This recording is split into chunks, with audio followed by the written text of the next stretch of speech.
Patuloy na nagpapaulan ngayon ang shear line dito sa silangang bahagi ng Southern Luzon at ng Kabisayaan. Samantala, ramdam pa rin ang northeast monsoon o amihan lalong-lalo na dito sa Hilaga at Gitnang Luzon. Sa natitirang bahagi naman ng Visayas at Mindanao, patuloy rin umiiral ang easterlies o yung hangin na nanggagaling sa dagat Pasipiko. Ngayon nga po ay wala po tayong bagyo na minomonitor sa loob ng ating area of responsibility. Wala rin po tayong gale warning na nakataas ngayon sa anumang bahagi ng ating mga baybaying dagat. At sa kasalukuyan, ang ating advice na lang sa ating mga kababayan, patuloy na magantabay sa updates ng Pag-asa sakali po magkaroon ng mga significant changes patungkol po sa posibilidad ng pagkakabuo ng mga low pressure area o kaya naman mga weather disturbances.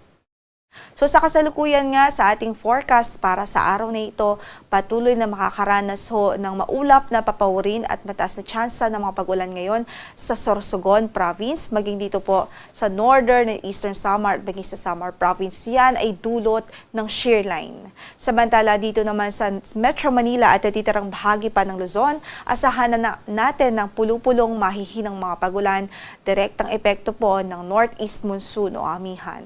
Samantala, para sa ating pagtayo ng temperatura sa Metro Manila, 23 to 31 degrees Celsius. Sa Baguio ay 15 to 23 degrees Celsius.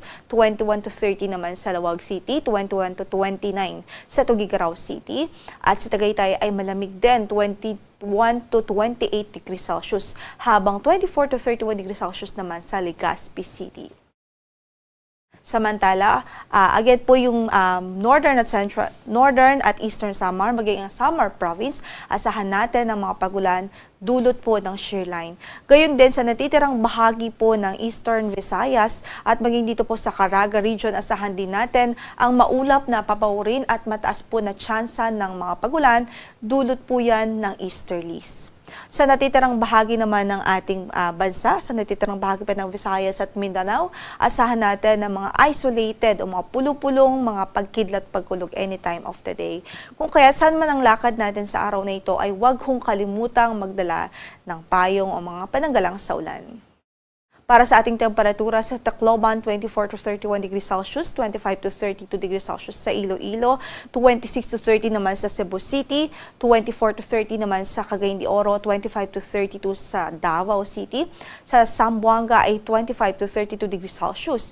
Sa Puerto Princesa ay 24 to 32 degrees Celsius, habang sa Calayan Islands makakaranas ng simula sa 24 hanggang sa 31 degrees Celsius na agwat ng temperatura.